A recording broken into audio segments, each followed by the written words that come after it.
Hola, muchas gracias por la invitación a participar de este curso organizado por Sochoc. Soy el doctor Rodrigo Carvajal, miembro de la Unidad de Medicina Reproductiva del Hospital Clínico de la Universidad de Chile y de Clínica IBI. Vamos a conversar de lo que es resectoscopía y cómo evitar las complicaciones.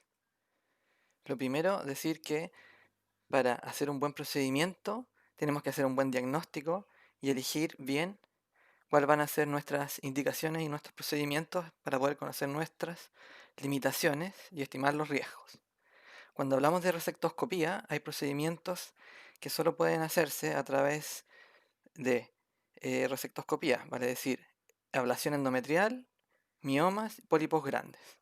Cuando son pólipos pequeños o adherencias o biopsias endometriales podrían hacerse a través de histeroscopías ambulatorias. Debemos conocer cuál es nuestro instrumental porque pueden ser potenciales fuentes de complicaciones. Sabemos que tenemos que dilatar y hay que dilatar dependiendo del diámetro de nuestro resectoscopio, que habitualmente son de 27 French o 9 milímetros. Conocer nuestro instrumental, nuestro resectoscopio, si es bipolar o es monopolar, hacer una histerometría y bueno, todos estos son elementos que pueden ser fuentes de complicaciones, por lo tanto hay que conocer nuestros instrumental. También debemos conocer cuáles son los diámetros de nuestros elementos de trabajo. El asa electroquirúrgica tiene un diámetro de 7 milímetros y una profundidad de 5 milímetros. ¿Sí? Debemos saber cuánto es el espesor de nuestra pared uterina.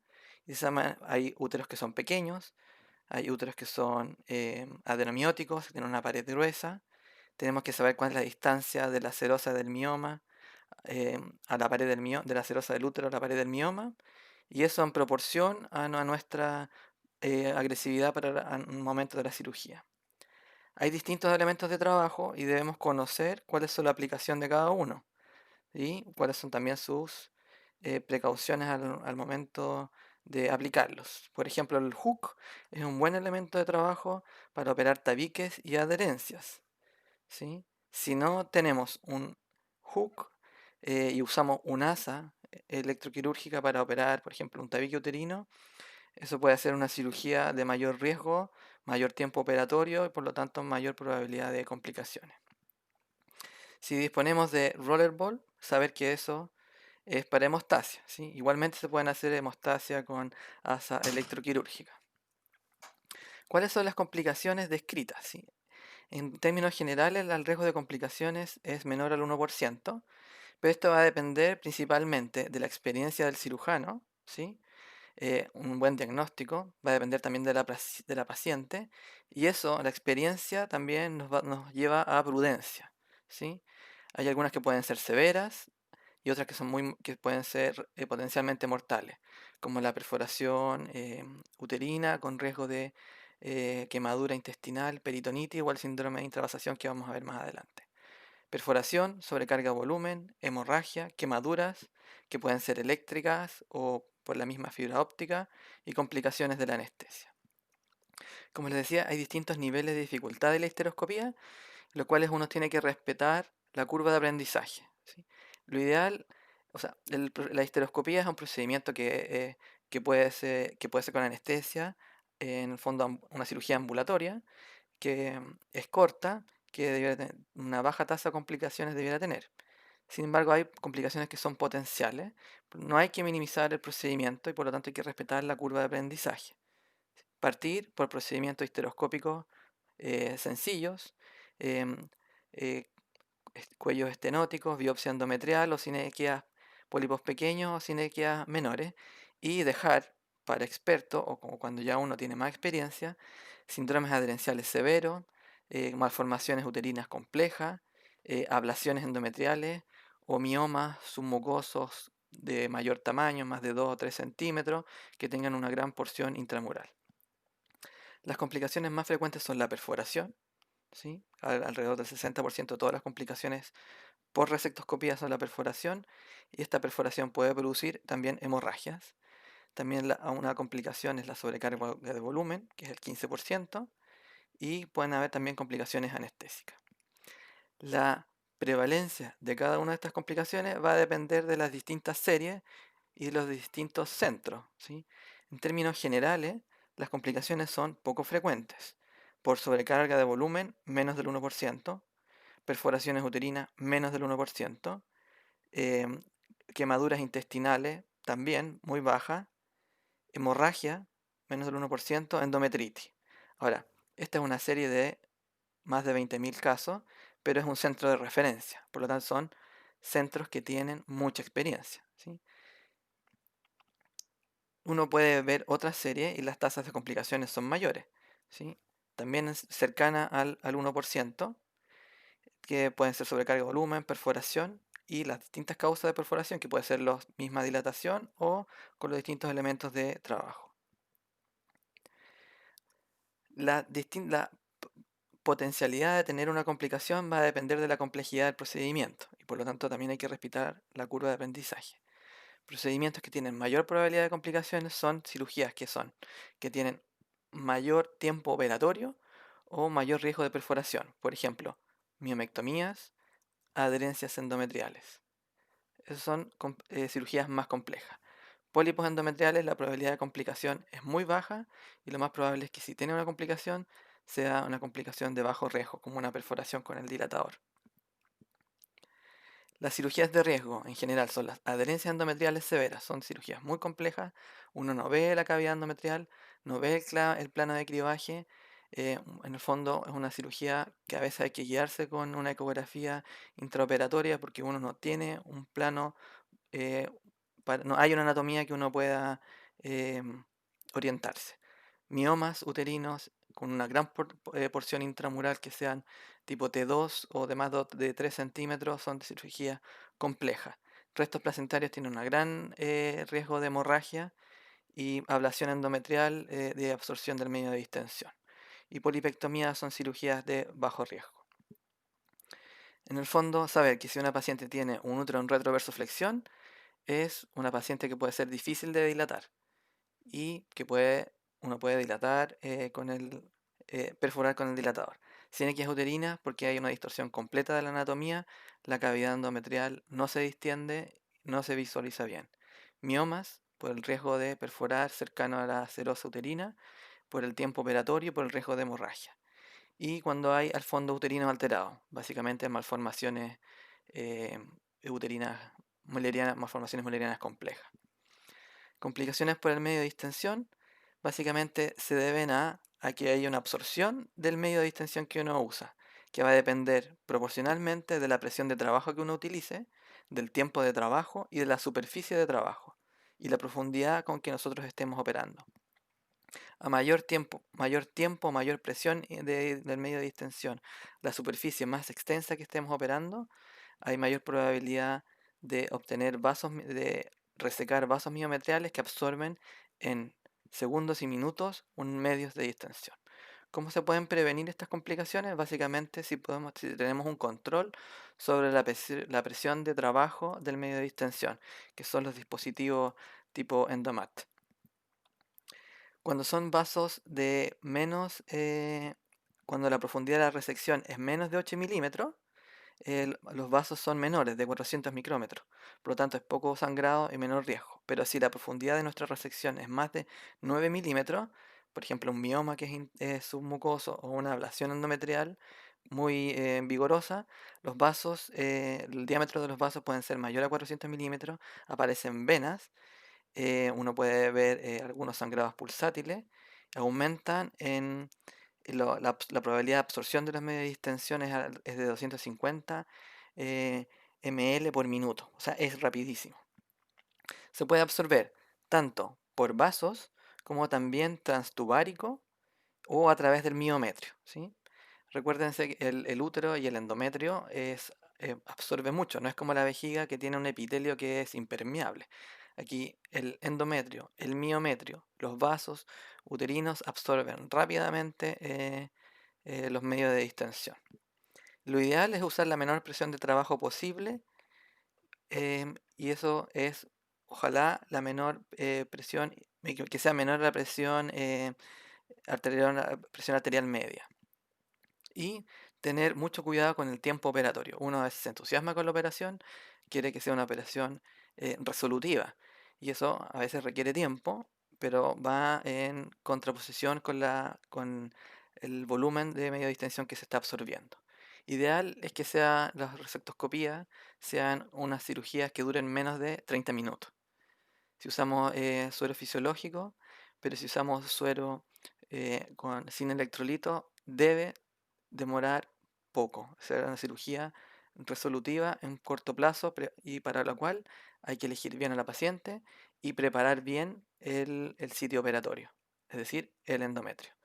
Hay distintas complicaciones dependiendo por los medios de distensión. Básicamente, si usamos electrolitos, si tenemos un resectoscopio bipolar, es por sobrecarga de volumen y por ende edema pulmonar agudo. Si usamos medios sin electrolitos, si tenemos un resectoscopio monopolar, pues es un síndrome de intravasación que nos va a llevar a un síndrome de hiponatremia, hiposmolaridad. Si usamos glicina, tiene una complicación también por el metabolismo de la glicina, que es la hiperamonemia.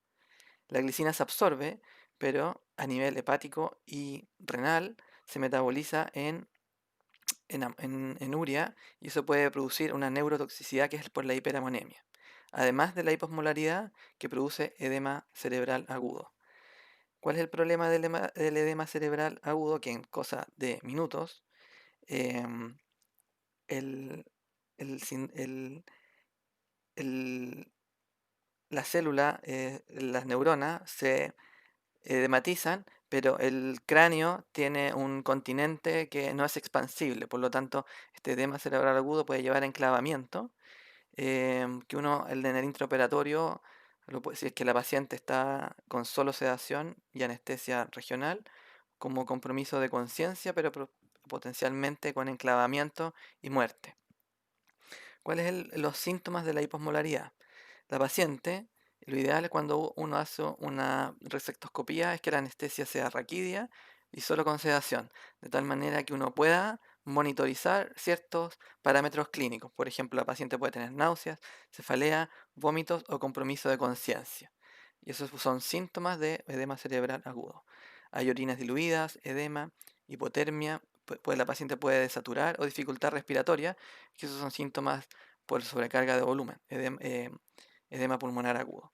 Y en el laboratorio tenemos hiponatremia, hipoproteinemia, anemia y plaquetopenia. Lo principal manejo de esto es detener el procedimiento. Sonda Foley, uno puede forzar diuresis con furosemida.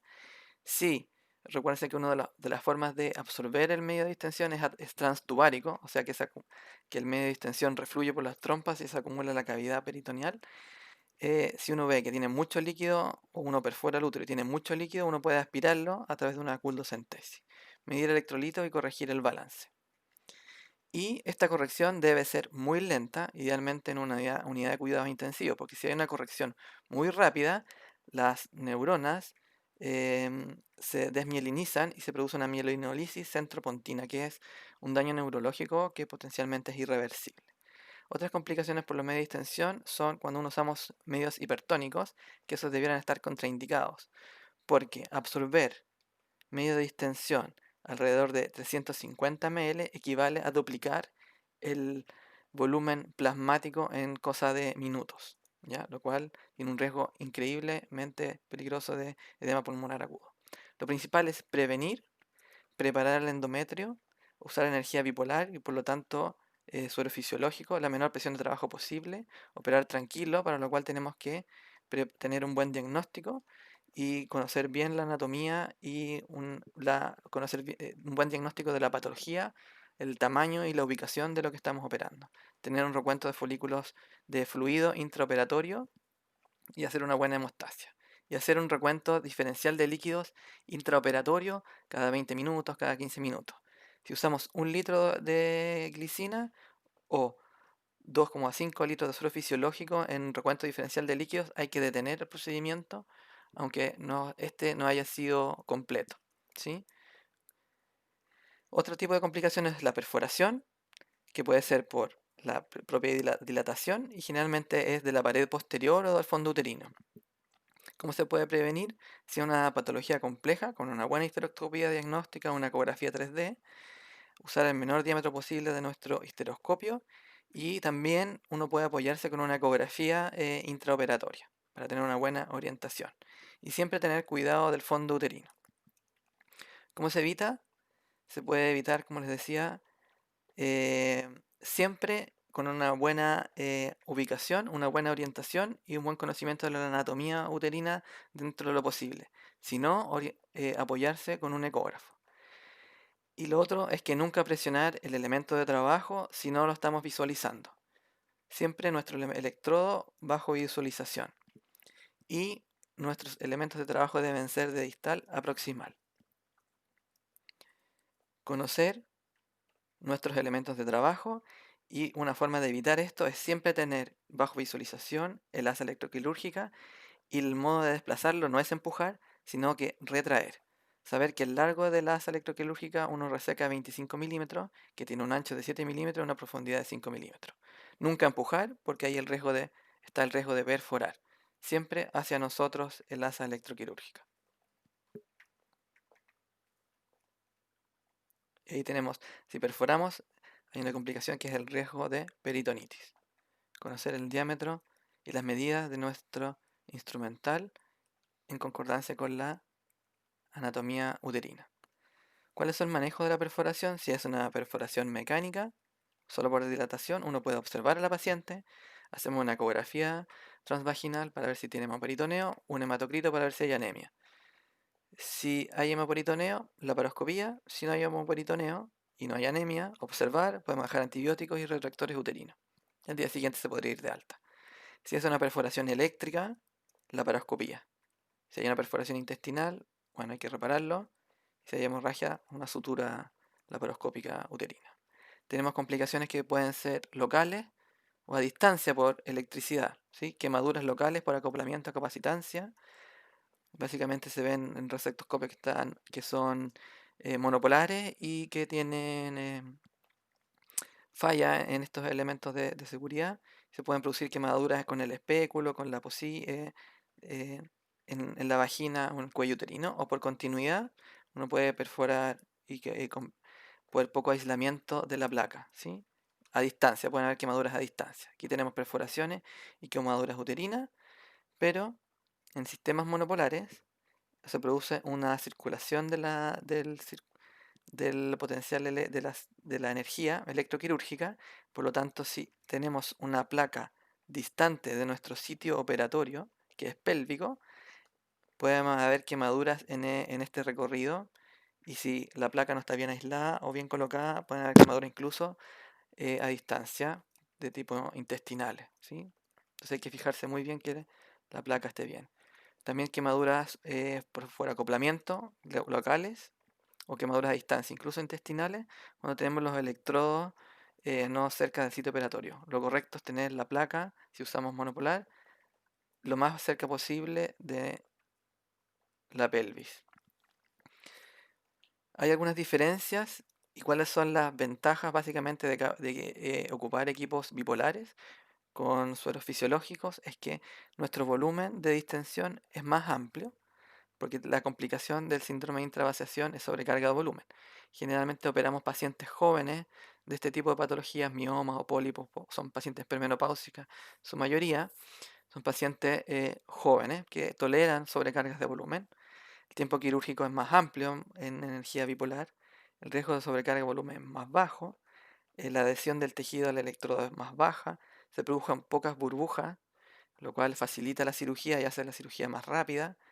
El ser un procedimiento más seguro em, y el tiempo operatorio un poco más laxo requiere una experiencia menor del cirujano, complicaciones eléctricas al sistema bipolar es mucho más seguro, por lo tanto no tenemos estas complicaciones eléctricas que pueden haber a distancia, como ocurre con el monopolar. Y bueno, ventajas también con la anatomía patológica que con el bipolar se produce un corte mucho más neto, con menos quemadura y carbonización del tejido, que a anatomía patológica es mucho, eh, lo agradece. Complicaciones postoperatorias, en el caso de perforaciones intestinales, sinequia, hemorragia hematometras, piometrias o endometritis. Estas complicaciones generalmente están dadas en cirugías muy amplias de la cavidad endometrial, malformaciones uterinas, adherencias em, o ablaciones endometriales. También están descritos riesgos de complicaciones obstétricas, rotura uterina, principalmente en tabiques uterinos complejos, completos, en los cuales uno reseca hasta muy el nivel de los ósteos. Hemorragias por resectoscopía generalmente van dadas por miomas o laceraciones del cuello uterino. Son de baja cuantía y generalmente son autolimitadas. Manejo es local, desde retractores uterinos hasta suturas cervicales nada más. Y una muy buena sugerencia es usar sonda Foley si es que uno tiene un sangrado uterino eh, intraoperatorio. Endometritis por resectoscopía son poco frecuentes y generalmente en cirugía en lo cual la superficie operatoria es muy amplia. Bastaría con prevenirlo en estos casos con antibióticos postoperatorios. Básicamente está concentrado en adherencias endometriales y su incidencia es muy baja. ¿Cómo prevenir las complicaciones? Lo primero en el preoperatorio, hacer una buena evaluación de la paciente, una buena evaluación de la anatomía uterina con una ecografía 3D y si no, una histeroscopía diagnóstica. Un consentimiento informado adecuado, explicar que es un procedimiento que tiene bajo riesgo de complicaciones, pero algunas son potencialmente graves, por lo tanto es un procedimiento que no hay que minimizarlo. Hay distintos tipos de pacientes, pacientes que consultan por deseos de fertilidad, pacientes que consultan por sangrados uterinos que no tienen más deseos de embarazo. El tipo de pacientes y la agresividad de nuestra operación va a ser distinta cada uno de ellos. Por lo tanto, no es solo operar la patología, sino también saber los deseos futuros que tiene esta paciente con cuáles son sus metas reproductivas desde el punto de vista reproductivo. Hay que planificar muy bien la cirugía. Entonces son cirugías que deben hacerse postmenstrual inmediato o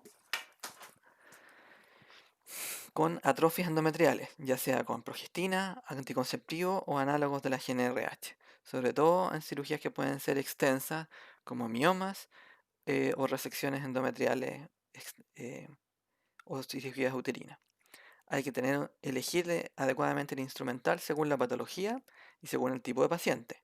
Si tenemos, lo ideal es disponer de resectoscopio bipolar para toda cirugía compleja o que sea más larga. Lo ideal, si ustedes no tienen un resectoscopio y desean comprar uno, que sea bipolar. Uso seguro de energía, si es que no tenemos bipolar, respetar el miometrio, a mayor profundidad de operación, mayor extensión de la superficie operatoria y mayor tiempo operatorio. Recuerden que hay mayor riesgo de absorción del medio de distensión. Si tienen bipolar y monopolar y tienen que priorizar, elegir bipolar para cirugías que tienen mayor riesgo de complicaciones, como son las adherencias endometriales, la ablación endometrial y la septoplastía. Uso seguro de fluidos, hacer un recuento intraoperatorio de nuestro diferencial de líquidos. Si es más de 1 litro sin electrolitos, detener la cirugía, 2,5 litros de diferencial en suelo fisiológico, detener la resectoscopia. Tener un control también de la presión de distensión, si fuese posible, con dispositivos como el Endomat. Y evitar perforar, para lo cual hay que respetar el endometrio y el miometrio, no hacer procedimientos ciegos, siempre tener bajo visualización nuestros elementos de trabajo y resecar de distal hacia proximal, ¿sí? Y nunca empujar el asa electroquirúrgica. Otra recomendación es tener ópticas de 12 grados que nos permiten ver el asa electroquirúrgica en toda su extensión. Si ustedes tienen un resectoscopio con óptica de 30 grados, es muy probable que al extender el asa electroquirúrgica desaparezca de su campo de visualización, lo cual aumenta el riesgo de perforaciones o de una cirugía más difícil, ¿sí? Se pueden usar misoprostoles preoperatorios, sobre todo en pacientes posmenopáusicas o con estenosis cervical o con antecedentes de dilataciones cervicales difíciles. Si el paciente es premenopáusica, generalmente no es necesario. Prevenir la sinequia, para lo cual hay que respetar eh, el límite entre endometrio y miometrio. Y hay algunas situaciones que nos ayudan con el uso de dispositivos o estrógenos para reepitalizar el endometrio más rápidamente y evitar las adherencias. Generalmente esto está dado cuando uno opera pared uterina anterior y pared uterina posterior al mismo tiempo, que es muy probable que en ese caso hasta en un 30% de las veces puedan haber adherencias postoperatorias. Sí. Lo primero entonces, como resumen, es planificar la cirugía, conocer bien nuestro paciente, conocer bien la patología, conocer nuestro instrumental, elegir el instrumental de acuerdo a lo que queremos operar y de esa forma podemos hacer un procedimiento más seguro, más rápido y con menos complicaciones. Y respetar la curva de aprendizaje. No minimizar el procedimiento, si bien es un procedimiento que tiene complicaciones poco frecuentes, pero hay algunas que son potencialmente graves: perforación intestinal con peritonitis y muerte, síndrome de intravasación, edema pulmonar agudo, em, si es sin electrolitos, síndrome de hiponatremia con edema cerebral, y si tiene una corrección muy rápida, mielinolisis pontinomedular, que, que tiene con secuelas, pueden ser secuelas no reversibles. Y muchas gracias por la invitación a este curso.